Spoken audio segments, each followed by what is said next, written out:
Good morning, everybody. Welcome back to Mythonics Live. Today, we are reacting to the brand new episode of the analog horror series, The Baroque Hour.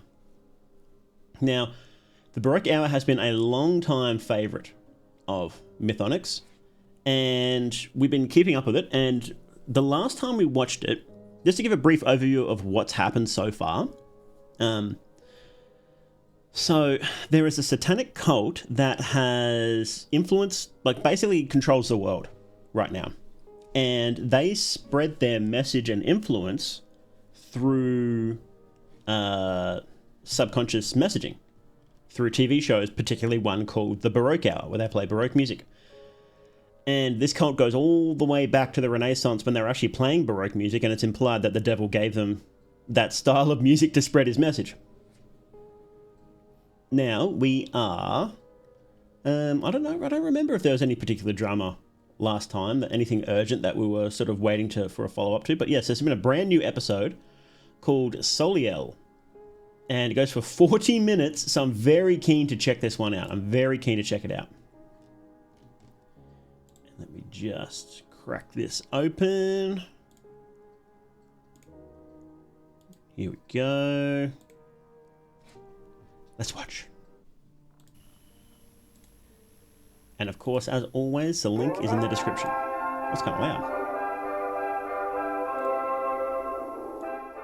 Turn that down a little. There we go. Like absolute monarchs and dictators in every age and time, Hey, Pointless. Louis XIV used music and the arts as political propaganda. But whereas other rulers spent lavishly to advertise their wealth, their power and their taste, Louis XIV's ambitions went further. His obsession, his passion, was France and her position in the world. And since the king was the embodiment of France, glory for her was glory for him. Wasn't And in every department, he the one during the French music, Revolution? architecture, painting, Louis XIV? war. And wanting France to Good be at the Lord. top of every league table, he encouraged the music of French composers and players.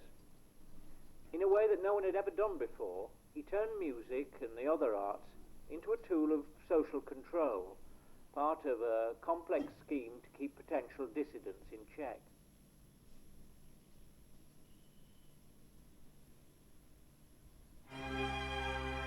Okay, my phone is just not going to search for it. Gotcha.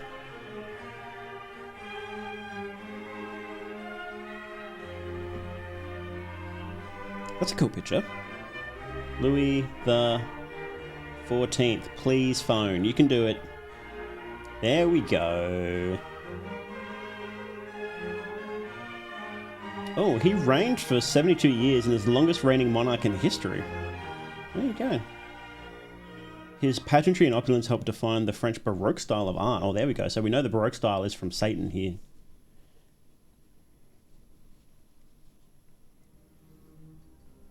Wait, when was the French Revolution? Did I just get my ages like really mixed up? Revolution. Oh no, that wasn't that far. That was in May 1789.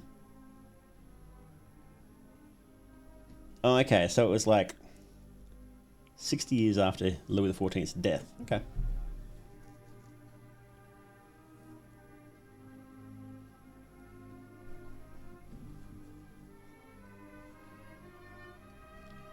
Louis XIV of Bourbon. King at age of 5. Bloody hell. If you're older than 5, it's just over for you then, bros. You're done. You're done.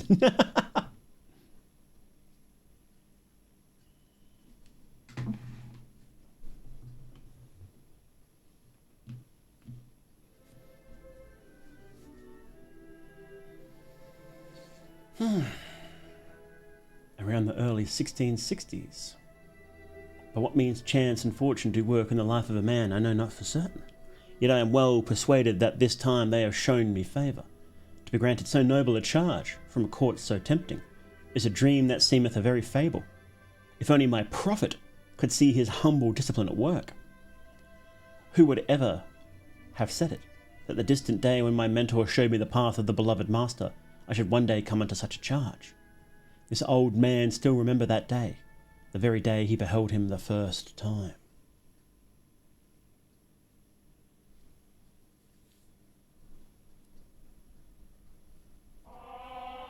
Oh, good lord.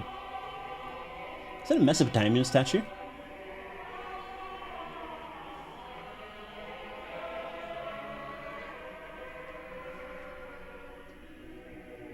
Ooh.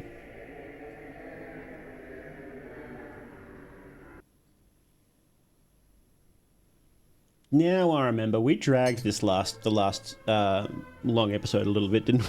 Didn't we? You got a little goofy.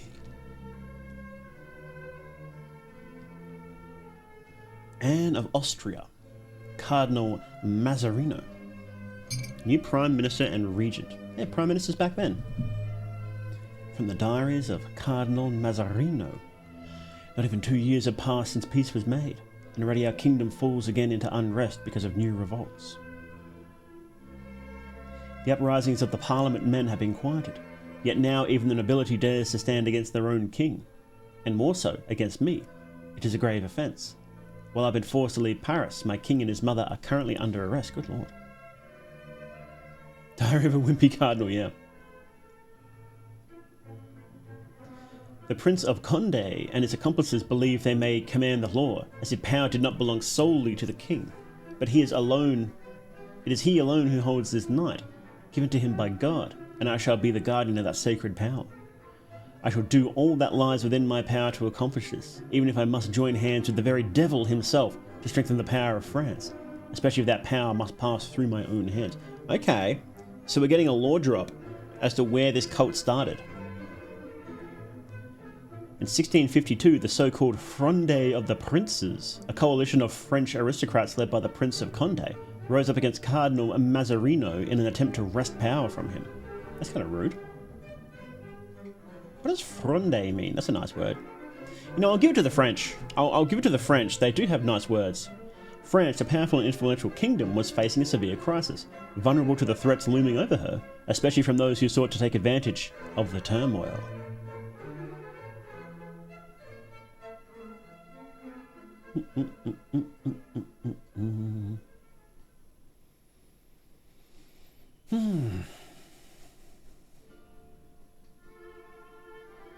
I like this sigil though. Unless this is a Fronde of the Princes. The first regents, the Honourable Six.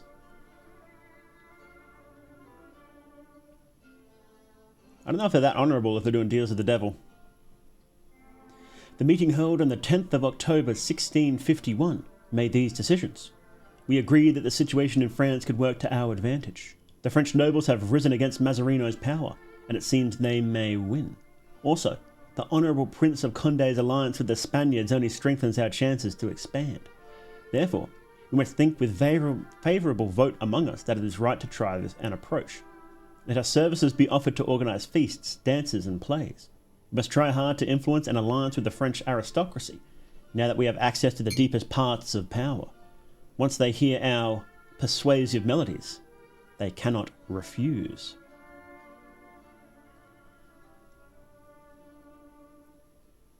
So they did a deal with the devil to get persuasive melodies. Okay.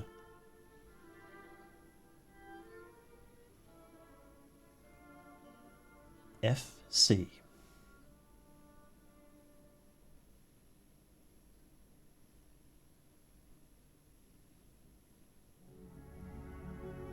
Ooh, golly.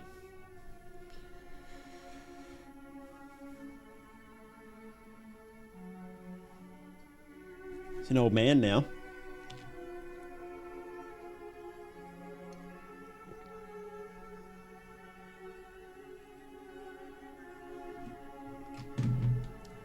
It's kind of spooky. You know what, I don't hate this style where they use the paintings. I think it's kind of neat. Louise? At some point you've got to... Every analog horror creator has to come up to the realization that they can't draw every single thing that they want in there to the quality that they want, and so they need to come up with a way of actually doing it.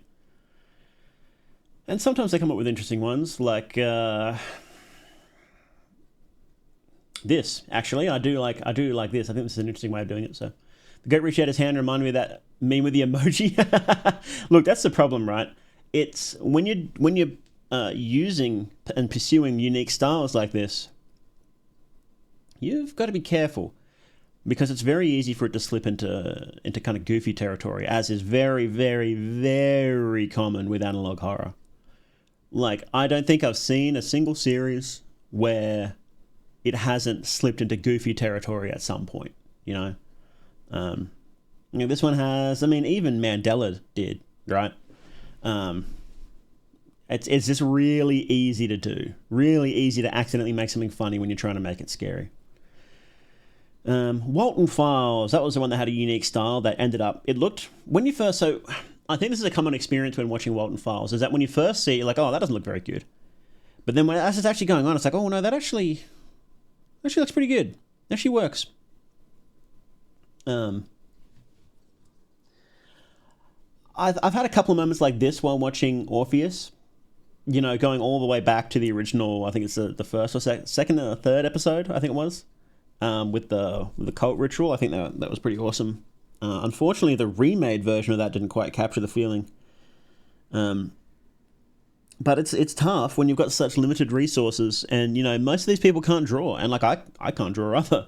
You know, and it's sort of hard. It's like I want to make this thing, but I physically don't have the skills to do what I want. So then you've got to find alternate paths around it, and you do get some really unique looks.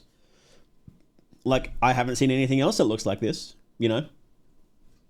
Like, is there anything else that looks like this? You know, this weird crunch down black and like the edited paintings and doing basic animation with that?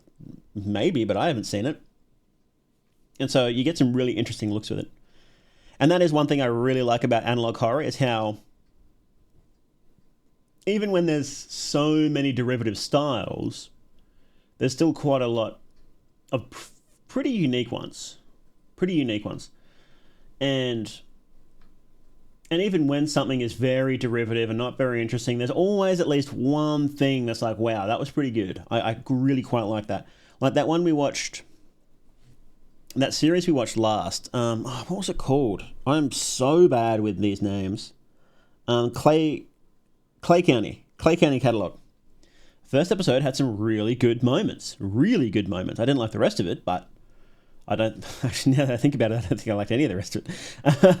Well, there were some moments here and there in the rest of it, but, and it was like just nice and simple, down to earth, a dude in his shed and a monster in there. It was like, cool, that worked really well. And I think people tend to get a bit caught up in trying to do something different when you should just start from the basics and build on top of that, because it works really well.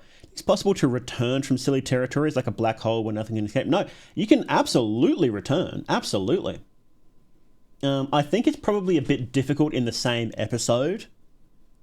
Like, if you completely fall flat on your face, it can be pretty hard to dust yourself off straight away, but I don't see why that would be impossible. Well, actually, speaking of that first episode of Clay County, it was a bit goofy with the guy and his voice and his kind of his kind of silly southern accent, and had some really goofy moments, and then it turned it around and was like really scary again. I think the way horror works is because you're so in the moment that if each scene, hell, even each individual shot is its own sort of, it's not that, the feeling isn't that continuous, or it can be. You can break it really easily, you know. Obviously, a good scare works better when you've been teased with it the whole time and it's like super tense leading up to it, and that makes it better.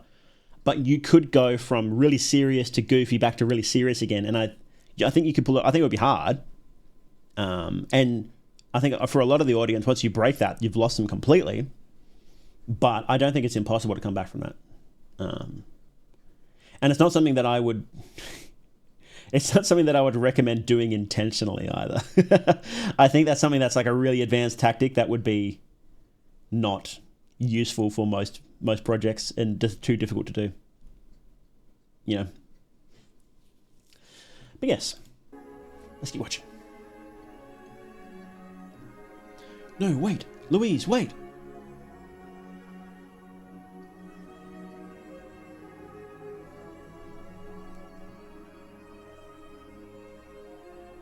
Buddy, I don't think that's Louise. Yo, Kiwi Kelp, had your No I'm Not Human VOD playing last night and drifted off. Woke up to the yassified femur bit and lost my shit laughing. Oh, man. I was thinking about that. Today and I kept laughing. Oh, that's got to be one of my favourite bits I've ever done. That was so funny. The yassified femur. Oh, man. Oh, thank you for reminding me. I know I probably shouldn't pause this in the middle of it, but if you guys missed it, hang on, let me pull that up. Not on stream. I'll just link it.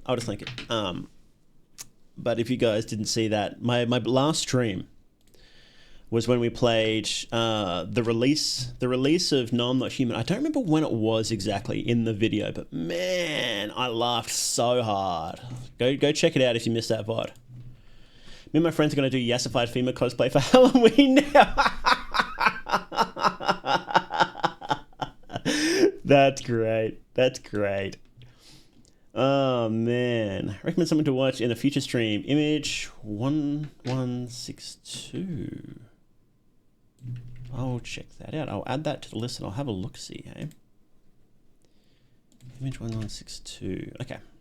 Yes, I'll check that out. I do always appreciate tips for new things to watch because there's a lot to watch, but it's always good just to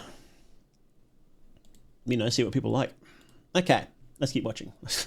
Yassified femur, slay queen.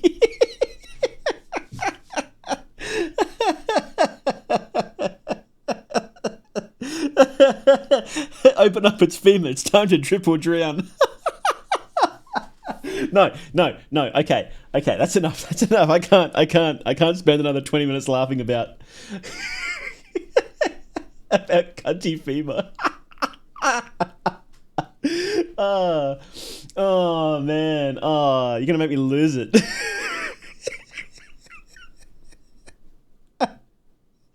Okay. No. We're watching horror.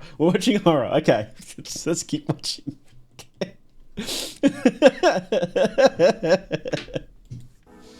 Oh, Louise, I thought you were dead. I missed you so much. That's me when I see a slice of pizza left over in the fridge. Oh, buddy, I don't think that's Louise. Louise? Do you want me back, my dear Duke of Longueville? Of course, my dear.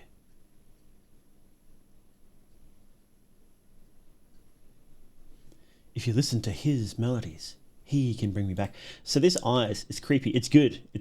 I like these eyes. Here, this... No. Too far. It's like right here.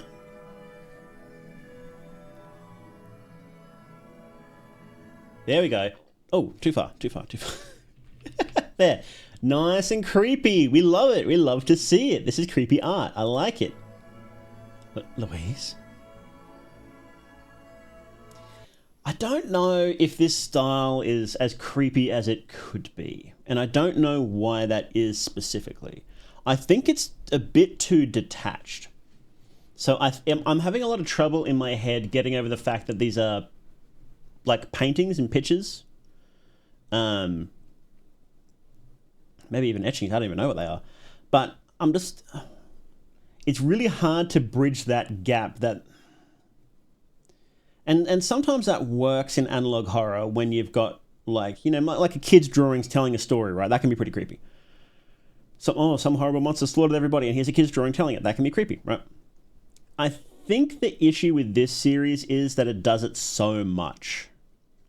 If it did it just once or twice and it was something particularly creepy, then I think that would work a lot more. But it does it a lot. And it's sort of like, my mind is trying to say like, well, it's not real, because they're not the real pictures.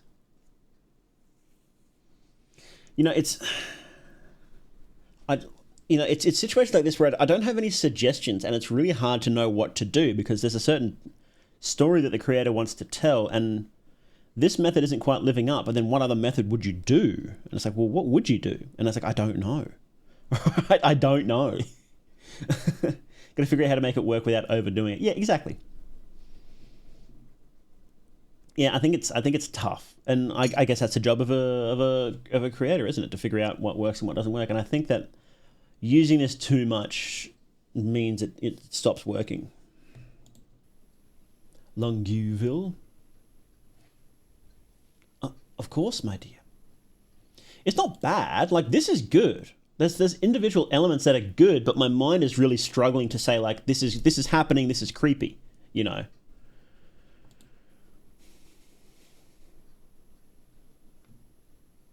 And the annoying thing is, this is probably the best one of these we've had so far. But because it's been used so much already, it's like, well, I know what this is. So my brain is like, he can bring me back. Wonder who they're talking about. He? And who? Why am I getting... Ooh. Him.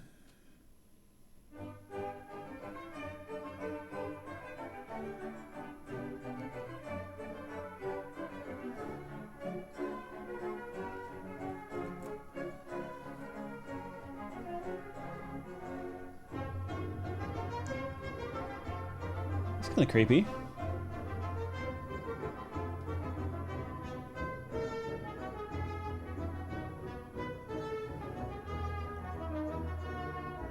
I'm kind of digging it.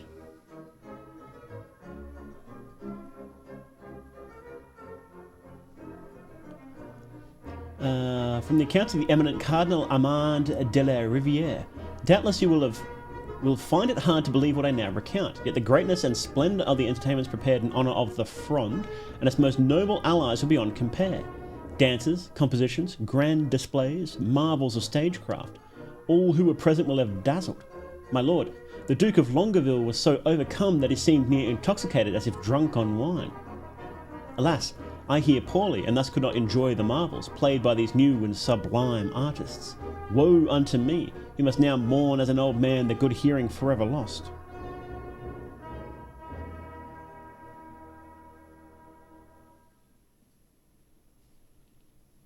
Kind of have a lot to say, huh?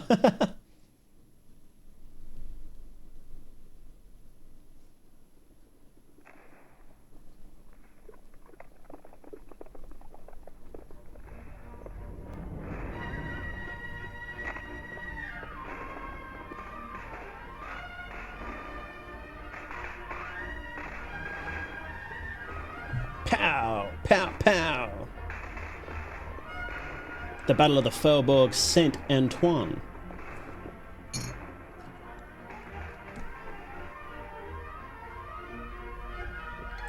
Despite the prince's control over Paris and their attempt to seize power over the young ruler, in July 1652, Condé and his armies were betrayed by the Parliament of Paris and defeated by the Viscount de Turenne, not far outside the Bastille. Later that year, Condé will be forced to surrender and flee to Spain. Me when I point and say him. Yeah, that didn't quite land. That was supposed to be a spooky moment. It was kind of cool, but I feel like he could have done something a bit spookier there. Another slow burn day? A little bit. It's a bit slow.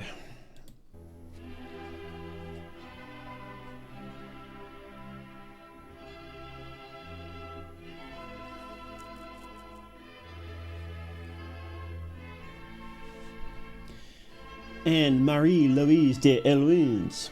I just butchered that one, didn't I? Personal Diary of the Mademoiselle, October 1652.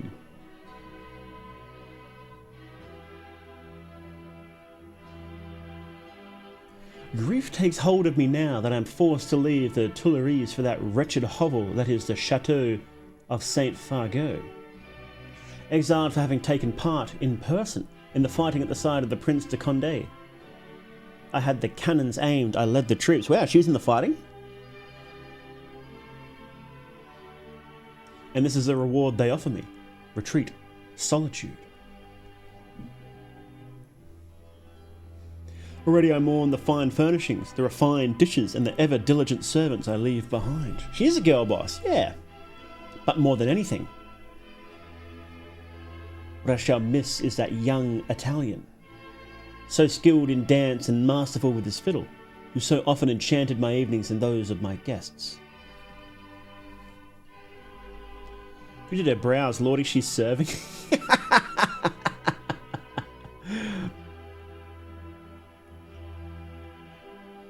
From the diaries of Cardinal Mazzarino. Power at last returns to the hands of its rightful holder, the sovereign, and to those of his faithful counsellor, namely, myself. Now that the uprisings are subdued, the crown emerges strengthened, and the king shall have no more cause to fear danger of any kind.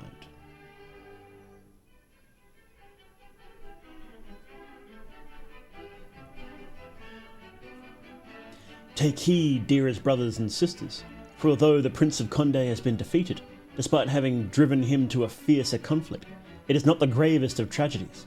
We feared that striking at the crown too soon might prove a reckless move, but now we may yet pursue greater designs. Know this, I have met someone, pleasant, bold, and hungry for glory. He may well be the pawn we have long sought.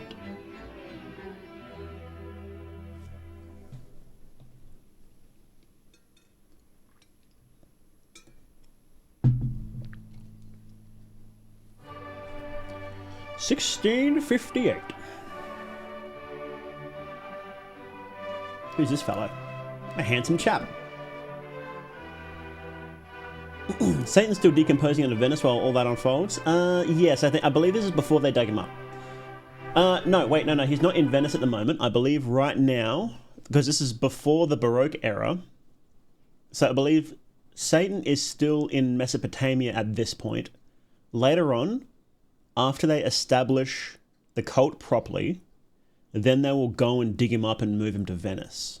I think that might be like 100 years later, if I'm remembering the timeline correctly. In the France of Louis XIV is experiencing its most earliest moments of splendour. Now that the Fronde has been tamed, the ruler continues to learn what he will later name the craft of kingship under the guidance of his mentor, Cardinal Mazzarino. The bright future lies ahead for the kingdom, which allows the monarch to dream of grand triumphs.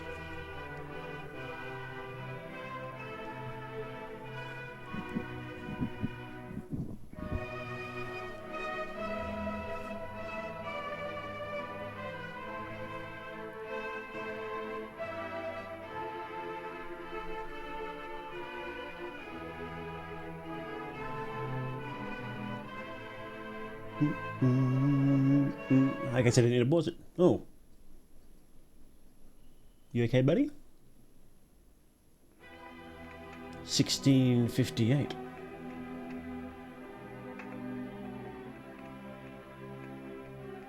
Jumping back any lawn nukes yet? A little bit.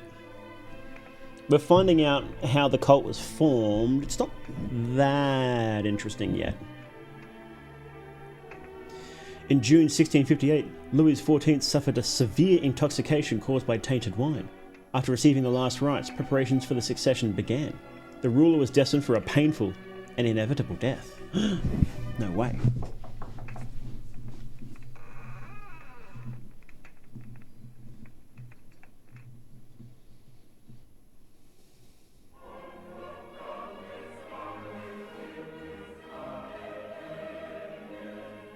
We had resorted to the skill of several most eminent doctors, yet none availed. His Majesty was, without doubt, given up for lost. One day, however, when hope itself had reached its end, I was introduced to a most eminent Italian doctor, highly learned in poisons and elixirs. Upon examining His Majesty, he discerned a poisoning from corrupted substances and prescribed an antidote that he alone could prepare. We were in despair, above all, the poor mother of His Majesty, who cast herself at his feet. We would have done anything to see him restored. Okay, was this actually real? The learned man consented, but on one condition, that he and a certain association of doctors in his service be granted a place of honour at court. So what is it, Louis? What choice had we? Despair gripped us, and so we agreed. They would do that anyway, to be honest. Poisoned? Wine?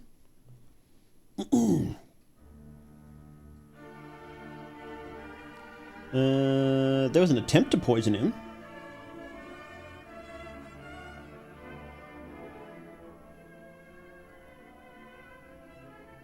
Major scandal involving poisonings, witchcraft and blackmail that took place in the French court of Louis XIV between 1677 and 1682.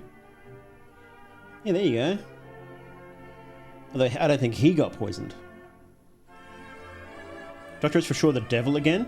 Yeah, definitely one of the cult members.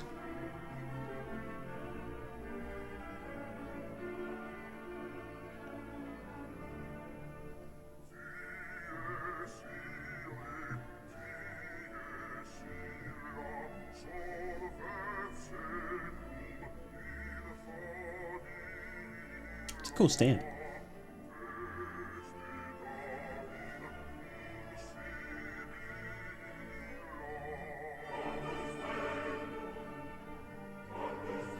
Mazarino is an old fox. As soon as we restored the young king's health, in order to gain trust and confidence from the cardinal, we partially unveiled our identity and exposed our plan for expansion. He was enraptured. The thought of power and riches pleased him well, and he seems to care but little for the influence we might hold over his dear sovereign and the court, so long as his own standing remains unshaken. Moreover, the fact that our resources can help tame the aristocracy does not displease him at all. So he swiftly vowed to keep our names hidden, and to uphold the fast of our association of doctors. Now that even our agent has earned the king's trust, letting us step in, it's time to await the fitting moment and set our plans in motion. My highest regards, Francesco Cavalli.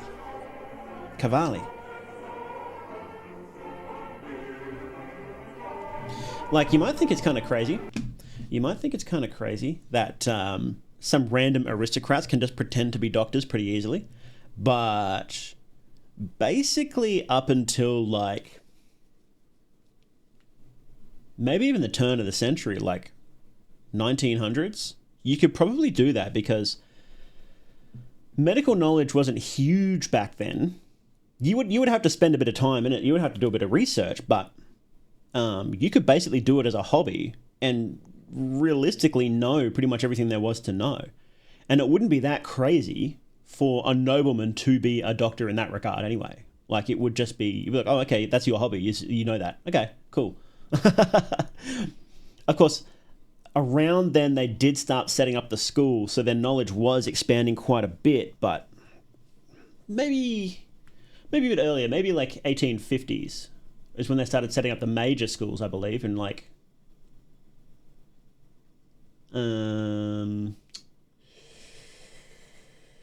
Edinburgh and whatnot. So it would have been a bit harder then, but around then, yeah, you could probably easily do that.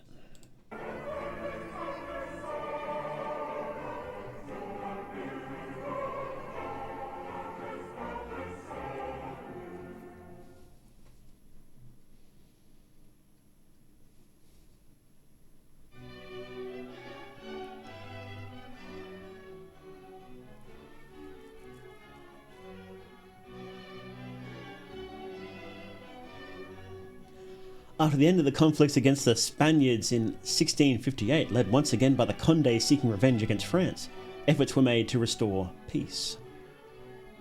To ensure a political and symbolic settlement, Mazarino personally orchestrated the marriage between Louis XIV and Princess Maria Theresa of Habsburg, daughter of the King of Spain. Oh, he's kind of... From the pirate correspondence of Cardinal Mazarino. The time has come, my dear Francesco, to set our plan in motion. As I did promise, I brought the hostilities to an end and arranged a fitting marriage with the Princess of Spain. Soon I shall present your proposals to the Spanish sovereign. Meanwhile, to you, dear friend, I entrust the charge of a grand spectacle, the likes of which none have ever beheld. The pretext shall be the celebration of the young couple's wedding, yet you will well know what lies hidden between the lines the score. All the foremost nobility of both France and Spain shall be present. A bountiful occasion for you indeed. I suggest the tale of Hercules and Iole as your theme. The rest I leave in your capable hands. Hercules and Iole, was that the one where she gave him the poison cloak?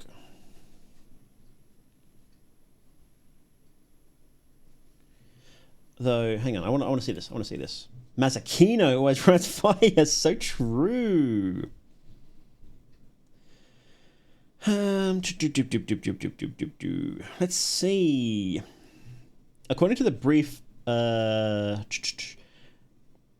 Eurytus had a beautiful young daughter named Iole who was eligible for marriage. Iole was claimed by Heracles as a bride, but Eurytus refused her hand in marriage.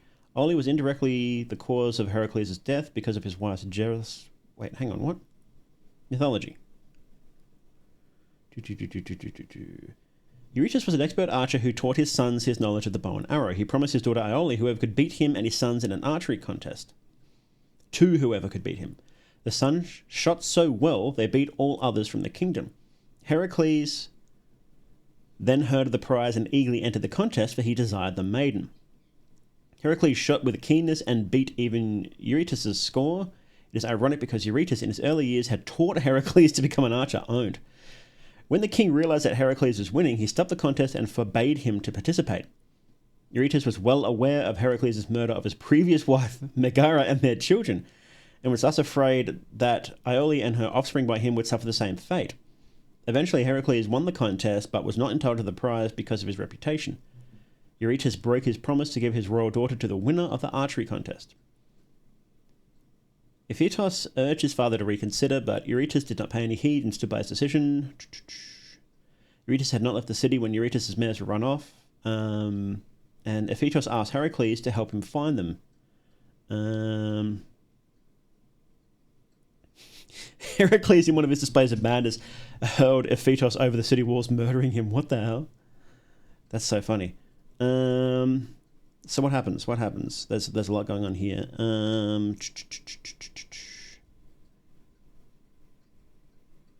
Oh, here we go. Yeah.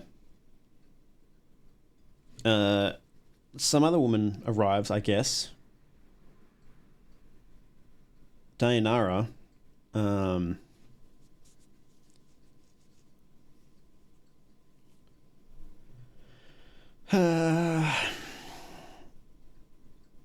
Yeah, he put on the cloak and it was poisoned.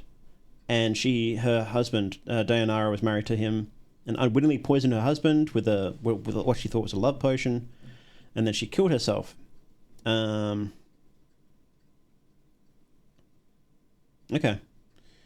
All right. That makes a lot of sense. Okay. Although Cavalli had been working to complete the opera in time, unforeseen delays prevented its performance from coinciding with the royal wedding. It was therefore decided to stage another of his works instead, Xerxes.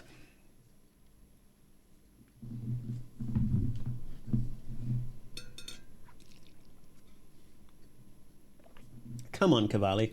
This decision, however, would result in something unexpected.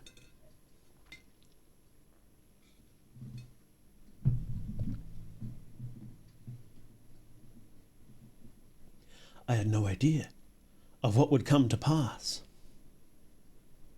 I did not believe simple men were capable of this.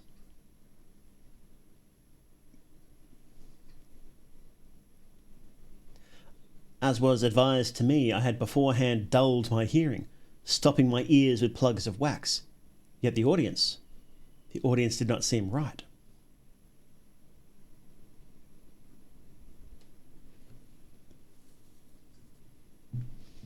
They gave no answer. They were wholly senseless. They sat there still, with lifeless eyes and stupefied faces.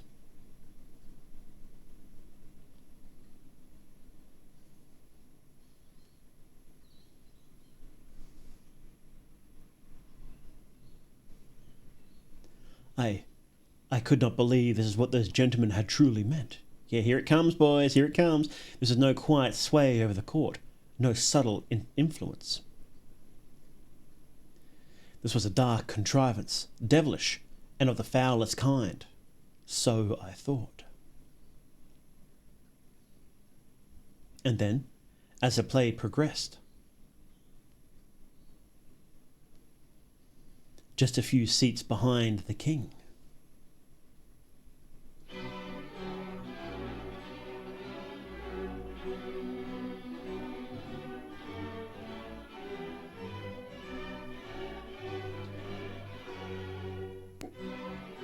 Count Joachim de la Fère, awakening, the first awake on French land.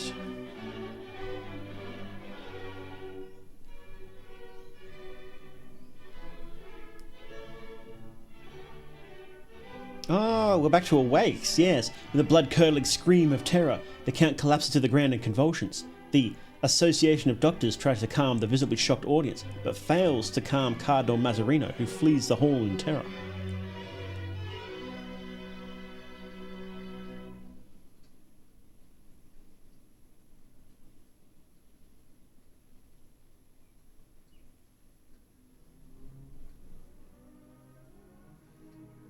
O Lord, may you have mercy on my soul.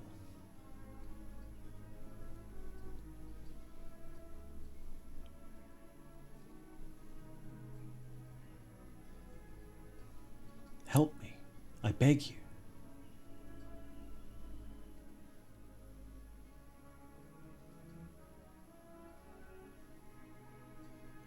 I have signed the doom of the entire kingdom.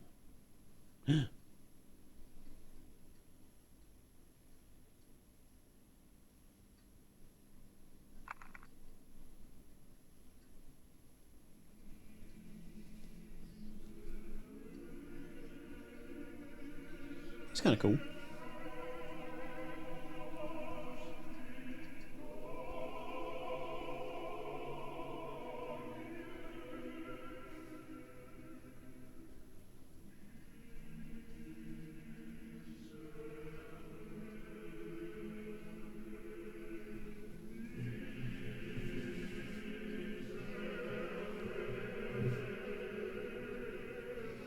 The death of Mazzarino.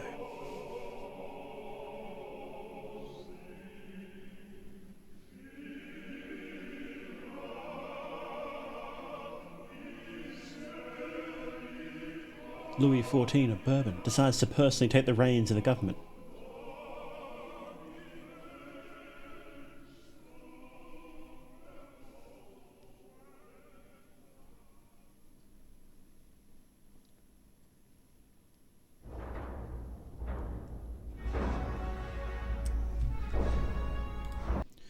We got kind of cucked out of like a jump scare then, didn't we?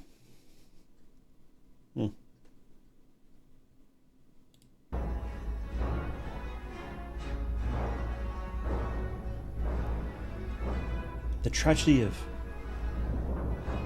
Hercules. It's finally finished. Collective jump scare cucky for real? Yeah. Hercules in Love, a tragedy of Mr. Cavalli. Represented for the wedding of the most Christian majesties in February 7th.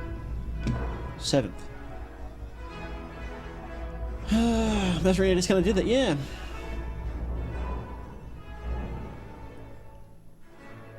The opera will finally be staged and loved by the audience, making it possible to repeat 7 more performances until spring. Wow. No cases of awake interrupted the performance or the replicas, all of which went ahead as planned. So he's gotten a bit better at his at not destroying the minds of the audience then. Ironically, the musician the king chose to direct the national movement in French music was an Italian, the fiddle player, dancer and composer Jean-Baptiste Lully. Taking French citizenship in 1661, Lully quickly became the king's chief musical propagandist. The court ballets, which Lully wrote and choreographed, and the prologues to his operas, often celebrate French military victories, and always glorify the person of the king, generally in a classical reference.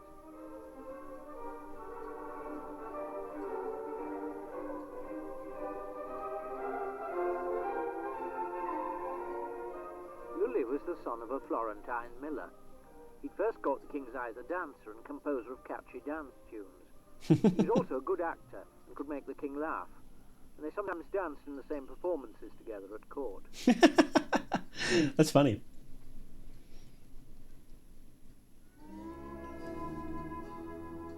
People like propaganda if it also entertains them.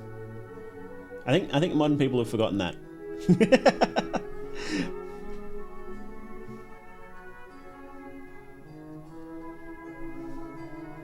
From the private correspondence of Jean-Baptiste Lully.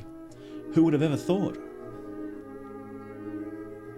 From a young Florentine street performer to a page and artist in the household of the most esteemed Madame Duchess of Montpensier. Alas, the troubles of the Fronde stole that wondrous life from me. Ah, this was the guy. There we go. Yet in its place, I was granted one even greater. Whether by fortune or fate, I cannot say.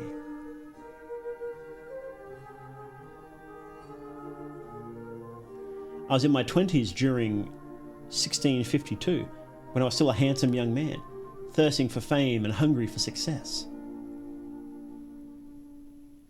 The very sort best suited to climb the tangled ranks of a royal court. Just as I was about to leave Madame's estate, a composed and eminent gentleman, an Italian hailing from Venice, approached me. Venice? He had taken note of my early gift for music and believed I was well suited to win the sovereign's trust. Then, one night, he took me to a private club, meeting other important composers. He groomed him. Oh, good lord. Why be gasping at Venice? That's where the cult eventually moves, I believe. Never trust an Italian? So true.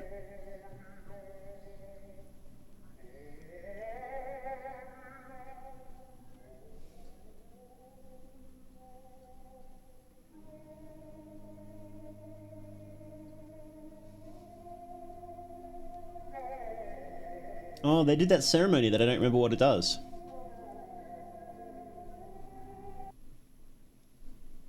That was good.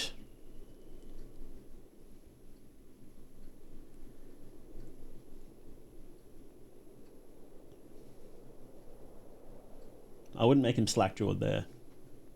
It looks goofy.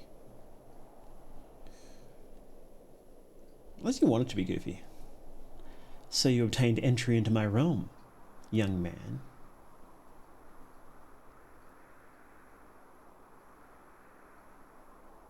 Who are you?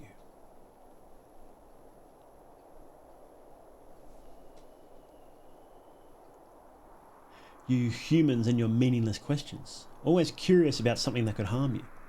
Curiosity is a great evil, you know. Dare you enter my magical realm? Geez, that's a deep cut these days. I was told, you are the answer. However, I did not expect this.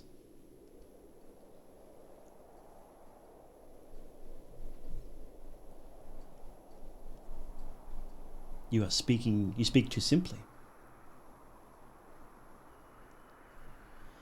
If you, foolish human, saw what I am without understandable form, you would lose your mind. Do you really want that? Yes. No, of course. Grogroth? Yeah, this is Grogroth. I don't even know where I am. I don't even remember if I have a physical body anymore.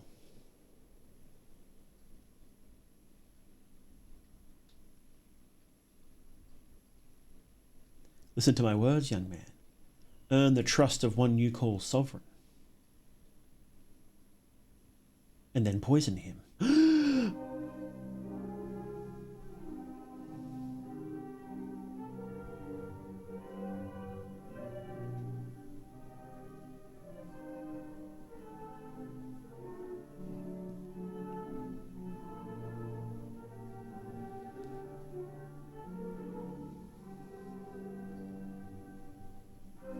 He's a good dancer.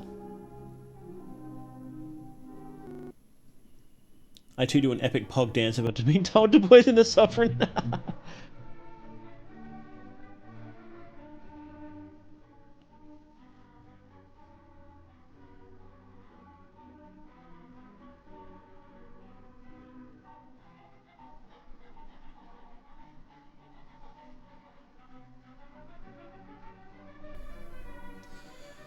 In a short time, I was initiated into those practices which should alter the course of my life.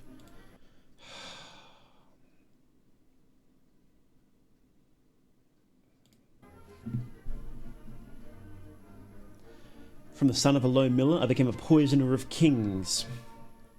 I won the trust of that pampered boy, for we were of alike years, none did suspect, not even Cardinal Mazzarino himself.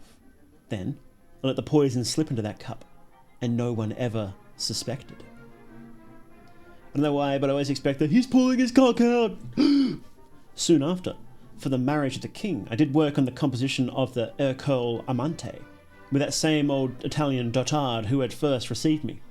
Foolish man. I stole his place at court and popularity within a pair of years, and the king's eyes were set upon me alone. So the regents entrusted me with the ordering of their affairs within court. You must poison the sovereign, but first you must bust some sick moves. Immediately, my lord.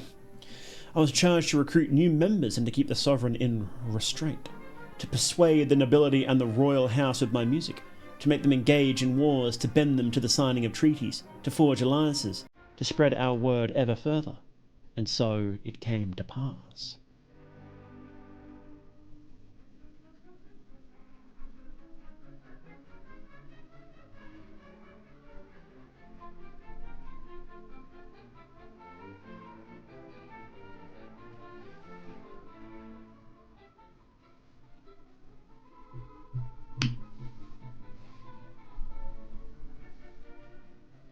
(1643).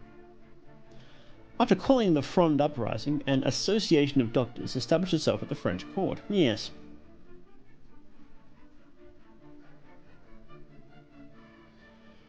With the royal wedding of the king, France and Spain started a new powerful alliance.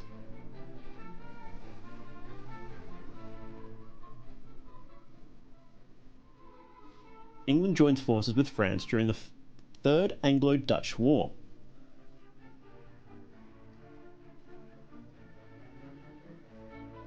The Dutch joined the Treaty of Westminster, signing peace with England and France.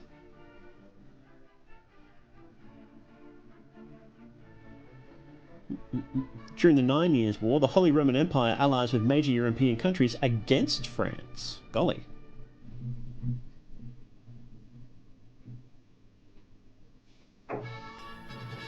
Okay.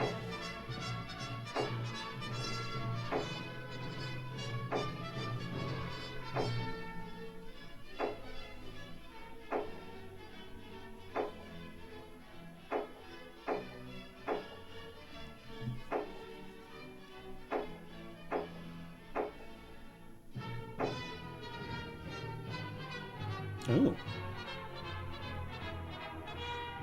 Stabbed himself in the foot, did he? Who was that? While directing his famous Te Deum during celebrations for the sovereign's recent miraculous recovery, Lully stabbed his foot with a heavy conducting staff he used to lead the orchestra. Ouch! The composer categorically refused to have his limb amputated, which soon became gangrenous. After 2 months of agonising pain on March 1687, Lully died of septicemia at the age of 54. Ah, get owned, dude. Did that actually happen?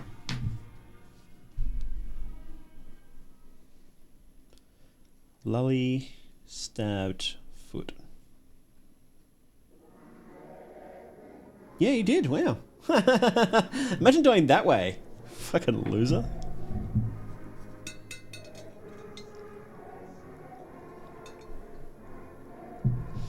So your hour has come, man. Less grok and more Google. Same thing though. How futile the human life is.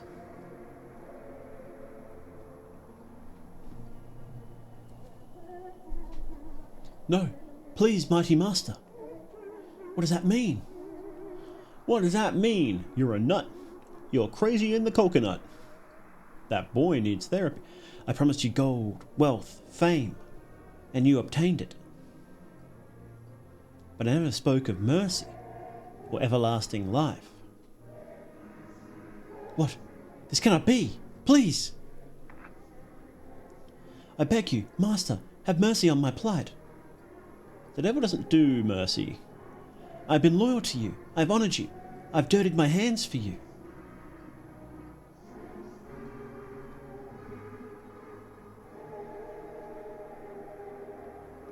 It is quite entertaining to observe how, once a man has obtained all this power, he considers himself immortal, untouchable, and eternal. But death, unlike life, is fair. Nobody is excluded. Nobody has an escape. I beg you, master. I'm ready to give anything for you. Give me back my life. Give me back my leg. Your time has come, and I'm not here to prolong it. You have served me well, human, but now your footsteps are on the edge of oblivion. Don't beg. It will only serve to make you look pathetic. Accept the choices you made in life and death. Lully bros, it's over. Accepted my choices. You promised me great things in exchange for my servitude. Yeah! And this is how you treat me? Point at them. Get mad. Get even. You're a mere demon, a despicable slithering creature, a vile scoundrel. Enough! What insolence! I've given you the opportunity to lose your senses in ease. But it seems that you humans are never satisfied, even when it comes to the despair you will receive. Look at me.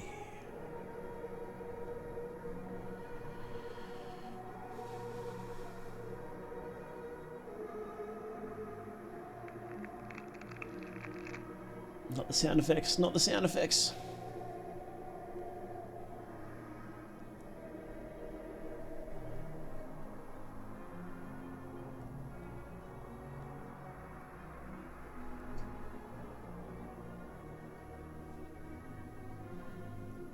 An episode by The Baroque Hour.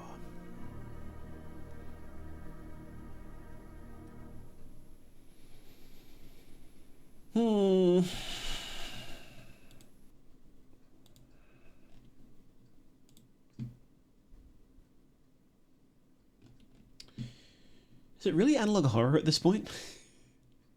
There's not much horror. This is kind of analog. So, what I think the problem here is... Let's get some music on. What I think the problem here is that there's this big elaborate story, and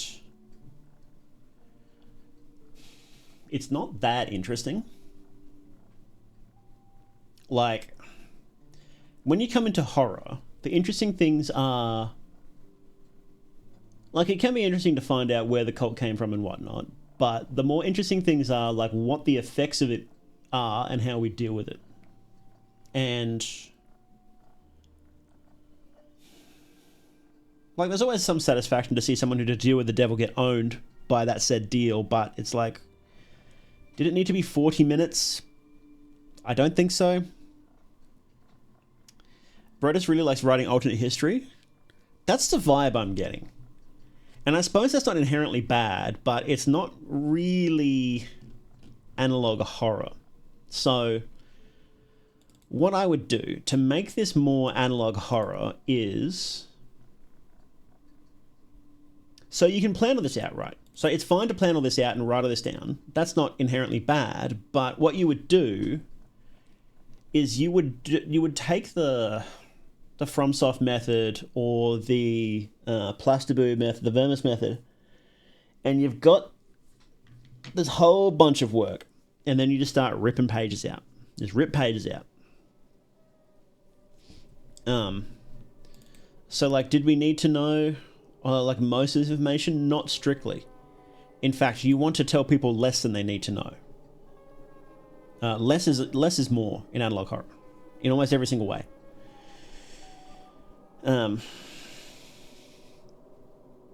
So you got this story about the cult and how they help the king They help the king win the fight against the princes, the Frond. And then, you know, you see these people slowly rise up in power, right? What you would do is you would just tell that story, right? So that's the main story. But then you would seed in little clues that, oh, wait, no. The cult, you'd have the Association of Doctors helping the king to regain powers from the Front, right? So you would seed in clues that, oh, wait, no, the Association of Doctors are actually the cult. And then the way they're doing it is by using their demon magic to do it. And then you would have hints that, like, okay, so you don't show what happens at all during the... We have like a nice little horror scene about what happens during the wedding. But then you don't say exactly what happened, but it's a clue that, oh, wait, somebody's awake now. This is the first case of it happening, right? So what you've got here is what you would write down yourself. So you'd have the whole story laid out nicely for yourself, but then you would only tell the viewers slices of it. So this could be cut right down a fair amount, I think. And you need more jump scares. not jump scares, but like really, really scary scenes, because the scares are not delivering in this. They're just not. And that's not inherently a bad thing. You don't always need to have every episode filled to the brim with scares, but that's been a bit of a problem with the whole series so far. I remember liking this one.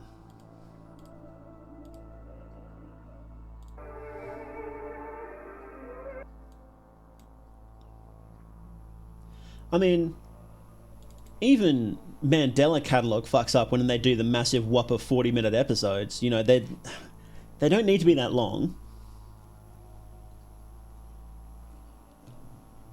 And if it is going to be that long, then you need to ask yourself, does it really need to be this long? Because, man, even Mandela's, you know, that one with the house, that was a pretty bad episode in general, to be honest.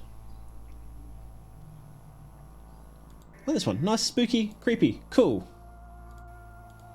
I don't remember what I said last time about it, though. This one... yeah, was similar. Not as interesting, but still different stuff happened. This one was just very... Solio, very slow. Very slow. You know, I'm not saying it has to be like the generic analog horror, right? But I don't think this is the right direction. As like an old history idea, yeah, okay, that's cool, but it's just not delivering on the horror promise so far, really.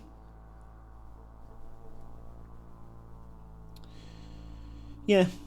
Plot is too chunky for the analog horror format, and I don't see the series molting, growing into something else. Not many good signs for a bunch of latest episodes. Yeah, it's I kind of agree there.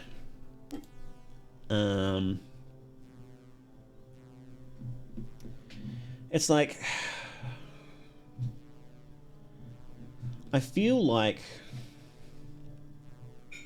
it should definitely be taken in a different direction, and I don't think you should be doing 40-minute whopper episodes.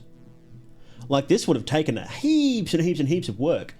And, you know, don't get me wrong, I'm not trying to say that's a bad thing, but it's like, that's so much time for something that I think was a misfire. Old history angle is cool, but yeah, needs to have good scares. Yeah, it's like an old history horror project is an interesting idea.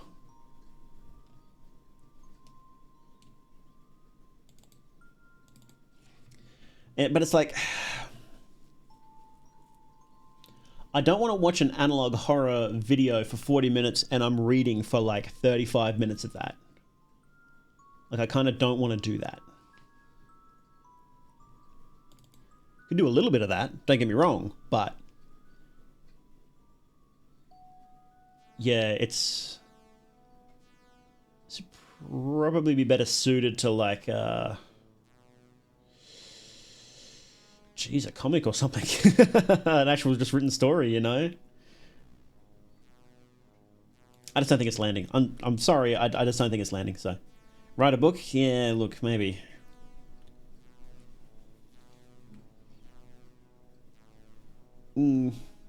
it's a bit unfortunate because I did quite like the earlier ones, but it seems like it's gone a very different direction from this one, from like 9 and 10 are very different.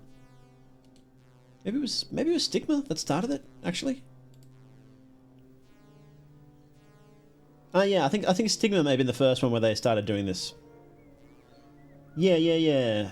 And this is when they dug up the corpse of Satan and moved it to Venice. Yes, I just don't think it's going in the right direction. This one felt like a rerun of the Venice backstory. It is new information. Like, it is definitely new, but it's like, is it information we needed to hear? I don't know.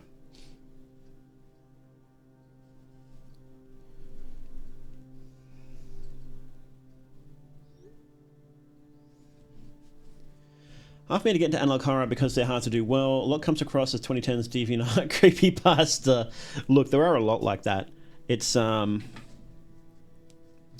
it's an entire genre that really appeals to younger audiences, and so there are a lot of younger people doing it. And there's a lot of people who are doing it for the first time, really figuring out how to make things scary and what they want to put in there, and and I don't think that's a bad thing, but I am really critical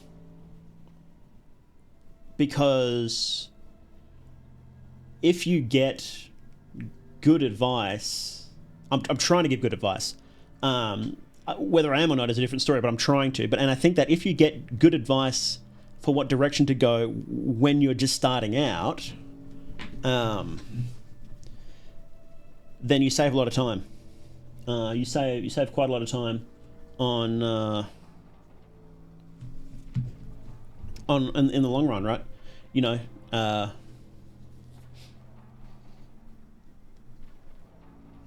So that's why That's why I'm so critical about a lot of these things. And like, look, I was kind of saying it around here, around Stigma, like. When did this one come out? Like almost a year and a half ago now, almost. And like, I'm pretty sure well, I guess I didn't actually see this one until much later, but theoretically, if someone had said like, this is an interesting idea, but it needs to be way scarier, you need to do it a lot better, and the Baroque hour changed how they're doing it, then they wouldn't have spent all this time working on a 40-minute horror video that wasn't scary at all and not that interesting. Yeah. And it's all about, making better things. That's what I want. And I'm not saying I'm always right. I'm probably wrong a lot of the time, but I just try to give my honest feedback. This is so loud. I just try to give my honest feedback on what I think is scary and what I think works and what doesn't. And amazing ones out there, don't get me wrong, but it's harder to find good ones. I like seeing how some creators progress and get better over time, but I'm super picky. 100% Kiwi Kelp. I am super picky as well. I don't think there's been any analog horror that we've watched that I've just liked 100%. Unless it was like, no, that's not true. There were some, but they're usually really short. I think that fits horror better. Because that's why I like Stephen King's short stories. I hate his full novels, and I think it's because it's harder to deliver a good, scary, long experience. Like I really liked from the other week when we watched Adult Swim Bumpers. That was really good. Creative, freaky, scary, told a story really quickly.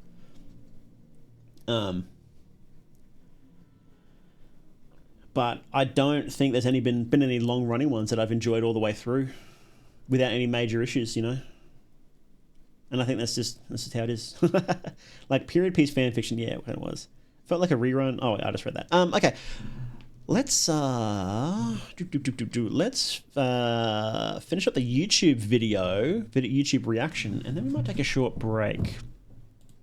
All right, guys. Thank you very much for watching Mythonics Live. We were watching the Baroque Hour's latest episode called Salil, and of course that will be in the description, so go and give them some love. And hey, maybe you liked it more than I did. So if that's the case, make sure to go give them some love. But definitely make sure to go subscribe, because we wouldn't survive without... We need more analog horror creators. We do. Even if we, don't always like what they make, we need to see a lot more. So make sure to definitely go give the original creators some love. And thank you very much for watching. You've been watching Mythonics Live, hosted by Morley Duke. And remember, you're never alone in the dark.